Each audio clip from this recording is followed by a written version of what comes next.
On January 3rd, 2024, Club Shay Shay released an interview where Katt Williams drunkenly contradicted himself while virtue signaling and bad-mouthing Hollywood. Millions of people watched and blindly believed every word. I'd like to show you the interview that I saw. Keep a few things in mind throughout. I'm not saying that this is a conspiracy. However, what does Katt Williams have to gain by doing this? How did this ever see the light of day for 40 million people to view it?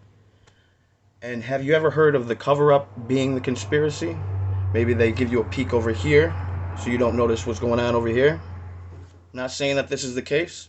Something to keep in mind. Now I'm putting time codes on everything so you know exactly what I'm talking about. We're going to start off by jumping way to the end at 2:44:25. This is the quote that made me need to make this video. Where Katt says, "I didn't say anything that made me look in a good light. I wasn't tearing down others to boost myself up." Just remember that. 1:36, Shannon says, "You already got started before we started taping." So he's already got a nice glaze on. This is... You can tell the way Katt Williams is talking about it. He's familiar with yak. He's very descriptive. He explains at 2:36, as a comedian, you get free drinks at the club. So you either become a connoisseur like me, or straight up and down alcoholics like 60% of Hollywood. After which he takes a big old swig and has a nice drunken laugh. Totally not an alcoholic, tubes. Around the 3:40 mark, one of many times he'll get really aggressive with the host for no reason. 4:19 we start getting really good because this is where he starts talking about Ricky Smiley. And this is where I really want you to pay attention. Katt says that when Ricky was on Shannon Sharp's show, Ricky said that Katt Williams stole his role from Friday After Next. Katt becomes unglued. "He said I stole it. All of America fumbled when he said that." Did anybody actually go back and check out the Ricky Smiley interview? Because I did. On the Ricky Smiley interview at 45:32, Shannon asked Ricky, "Now you were originally supposed to play Katt Williams' part, right?" So that was kind of leading him into it, but that's not even a big deal anyway. All Ricky says, 45:52, he clarifies that it was the audition he was talking about. So he was still talking about his Santa Claus role being shot in 4 days. The word stole was literally never said. People audition for parts and get other parts all the time. So a good chunk of Katt's problems don't even exist. It's a narrative that he's arguing against that doesn't exist. Ricky Smiley really got assed out in this whole thing. 4:48, Katt Williams is going in on why Ricky Smiley could have never been Money Mike, which was never an argument in the first place. He says he's got 3 points to make, but he never really gets to it. He kind of just sidetracks off it. But the one point that he does make is Katt Williams can't believe that they would cast a 5'5", 145-pound Santa. Instead, they cast Ricky Smiley, who is a much more believable Santa at 6 feet tall, 172 pounds. Basically the same build as Katt Williams. But screw it, let's keep listening. He also says that Ricky could have never played the part of a pimp because he has a Christian fan base, who I guess would rather see him as a crack-headed Santa. 5:15, he makes the first of many steroid analogies, which is hilarious, because he says, you wouldn't let an athlete on steroids talk about one of the greats. He's saying that to Shannon Sharp. How does he not know that all athletes are on steroids? At 5:25, Katt says that Ricky Smiley said that he watched Friday After Next from home. Go back to the Ricky Smiley interview. At 47:50, he says that he took his kids to go see the movie. Now, he's again why Ricky Smiley isn't believable in the role of Money Mike. He says he was with KD, he beat up Terry Crews, as if it's more believable that Katt Williams was with that chick and beat up Terry Crews in the movie. And he still can't believe that in Hollywood they switch roles. Like, people apply. It happens all the time. Not in the middle of the movie, but yeah, sometimes when you audition for something, they give you something else because you're better for that role. It happens all the time. I'm going to throw these quotes in here every now and again because I think they're hilarious. 6:18. "Why would he lie? I don't know why liars lie." 6:34. "You mean to tell me 200 black comedians auditioned for Money Mike? You're saying you already shot the role in 4 days? No, nobody said that." Then Katt drops the bomb that Money Mike was originally going to get raped, and that's why Ricky Smiley was okay with it, contradicting everything that he just said. So you brought up this argument for no reason, and it turns out it was bullshit anyway. At 7:46, he says, that's the real story, so why would you even bring it up? Katt has been speaking in the third person, so hopefully he's talking to himself. Katt says he wrote all the lines for Money Mike, so what did Ricky Smiley read? Ricky Smiley already said he read the bathroom scene for the audition. He wrote all of Santa Claus's lines because that's what he ended up with. At 8:40, Katt says Ricky was so egregious. He likes this word, by the way. He was so egregious back then, nobody ever says it, so he must have not been that egregious if nobody talks about it. Then, Katt says he put in his own contract that he won't work with Ricky Smiley unless Ricky is in a dress. Sounds pretty egregious to me.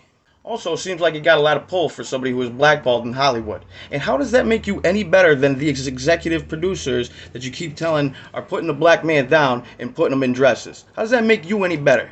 Katt says Ricky and Tyler don't play men well, they play women well. And he absolutely meant it as an insult. 9:36, 'cause he's a liar. No one knows why liars lie. 9:50, they start getting into how Cedric stole his joke. He says the timeline... Cedric said the timelines don't line up, and Katt goes on to say a timeline that doesn't add up. They're going to try and clarify that timeline later on, but Katt is too drunk to understand what's happening. Let's just say, for argument's sake, that the timelines lined up and it looked like Cedric stole Katt's joke. Let's talk about this joke. Two completely different premises with completely different beats throughout. Are you telling me that Cat in the Hat, first and only comedian to show how black people drive? 10:21, he goes in on Steve Harvey saying why he could never be a movie star. 10:53, Katt says, you have to have range. I've played a lot of characters, 60 movie roles. I'm not playing Katt Williams in there. Katt, your range, bro. Katt is exactly the same in every movie, everything that he's ever done. Even Shannon Sharpe is taken back by this Katt talking about his range. So he goes 11:01. Shannon says, I don't know, Katt, we might not let you drink anymore. Katt replies, I'm not fueled by alcohol. I've had a sip. Listen you. Anybody who knows a drinker knows that this is classic drunken talk. He even said that he was starting before the show. You don't get defensive at a throwaway line like that unless you're there. He says the truth don't need motivation, which is what you're going to hear at a dive bar at 2 o'clock in the morning. 11:41. He did 4 specials that are so bad they're not available on Netflix or Tubi. Can I say that again for your audience? He did 4 specials that are so bad they're not available on Netflix or Tubi. 13:08. He's talking about they got a gang on their side in Hollywood. Yeah, no shit. It's the way it works. There's cliques. Then he shits on Earthquake. Talks about drugs for no reason. 14:48. Why is Faison even allowed to have conversations about comedy? We do not let people on the juice discuss real athletes. Then he says, I don't harbor any resentment for any of these entities because I've never seen them have anything that I want. So why are you so mad? What are you doing here? 15:13. If you sign up for their program, you get a light-skinned, weird-faced wife that will never do an interview. That's not very nice. 15:45. When I talked about Michael Jackson and R. Kelly, they canceled me. Because why would you talk about another black dude? Race is not where the line is drawn. It's God's side and the other side. An awkward pause because he's nuts, and we don't care nothing about the other side. He was never canceled for doing Michael Jackson and R. Kelly jokes. He's the only one who ever did Michael Jackson R. Kelly jokes.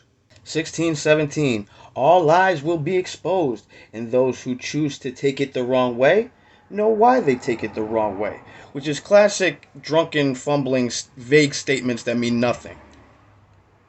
The truth is the light. He's totally stable. 16:48. Why did he get blackballed? Well, because he collects info, knowledge, and your secrets. 17:22.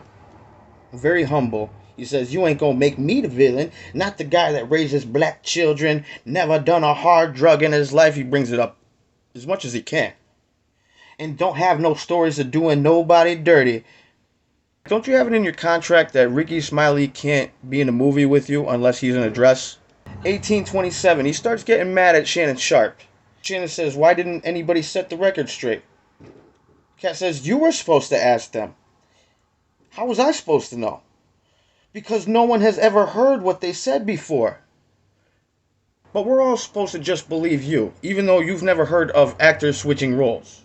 Shannon Sharpe even takes it to him. He says, I gotta take it at face value, which he does with Katt. He just has to take it as face value.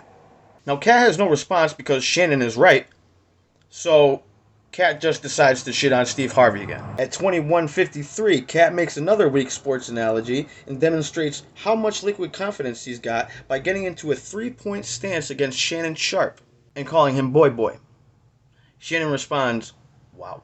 22:31, they canceled me for talking about Harvey Weinstein even though he offered to suck my penis in front of all my people at my agency. What am I supposed to do? He says, he did all that, and I'm thinking I'm the only black person on the script. I get there, it's 3 other black dudes that were there. I told them, no, what'd y'all do? You're questioning what they did to get the part, but you got it too. So how'd you get the part, bruh? He says, this is why when I walk in a room, heads go down. I'm not really accusing Katt Williams of doing anything with Harvey Weinstein. I don't think it happened at all. Where are those stories? Why didn't your whole organization tell those stories? I've been a big Katt Williams fan for a very long time. The thing is, the truth has to be revealed, right? Conspiracy or not, Katt Williams just kinda was a dick to a lot of people for no reason. That's what I saw. Now I got tons of other examples of this, but I feel like I'm just pissing in the wind. If there's a lot of interest in this, I'll definitely make part 2 and 3.